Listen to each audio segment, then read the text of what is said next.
Il l'avait quitté en 2017, national droit devant pour les footballeurs du SAS qui reprenaient l'entraînement ce mercredi matin sur les terrains de Soba. Reprise en douceur, un peu plus d'un mois après ce moment de liesse et de partage avec le public au sortir du match nul contre Saint-Maur qui garantissait l'accession au 3e échelon national. 4 semaines plus tard, les revoilà donc au travail pour être prêts le vendredi 11 août, soit la date de la première journée de championnat. Objectif, le maintien bien sûr, une tâche ardue avec 6 descentes cette saison encore. L'objectif, c'est bien sûr de ne pas être dedans et puis d'être, on va dire, dans la continuité de ce qu'on a fait cette saison. Surfer sur la vague en termes de résultats, en termes d'état d'esprit et puis de mordre à pleines dents dans ce nouveau championnat. Ça sera pas évident, mais voilà, le club a réussi à garder la grosse ossature du groupe. Je pense que c'est déjà un avantage. Et puis on va élever notre degré d'exigence pour y parvenir. Au niveau de l'effectif, l'heure est à la stabilité. 20 joueurs de la saison précédente remplis. Un nouveau visage fait également son apparition à l'entraînement.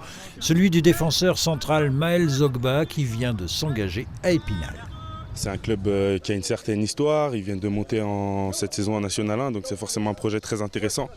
J'avais déjà été en contact avec le coach, etc. Et puis voilà, là on a reparlé, il m'a convaincu, donc sans aucune hésitation je suis venu ici.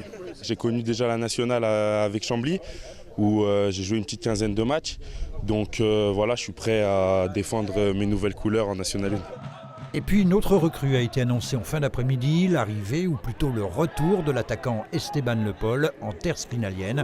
Il avait notamment marqué 5 buts en 8 matchs lors de son passage au club en 2020. Des joueurs à l'essai sont attendus à partir de la semaine prochaine. Le SAS compte également sur des prêts de clubs de Ligue 1 et de Ligue 2 pour renforcer les rangs d'ici la fin du mercato. Des arrivées sont encore à prévoir. On recherche aussi encore sur 3-4 profils sur différents postes. Il nous faut aussi encore un gardien. Après, il y a le jeune Léo Hattier. Et puis, je vous dis, 2 profils, je pense, dans le secteur défensif et 2 dans le secteur offensif.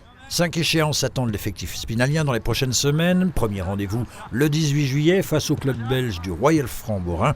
Le dernier match de préparation se jouera à domicile au stade de la Colombière avec la réception de Bischheim le 5 août. De quoi être prêt pour le coup d'envoi du championnat le 11 août prochain.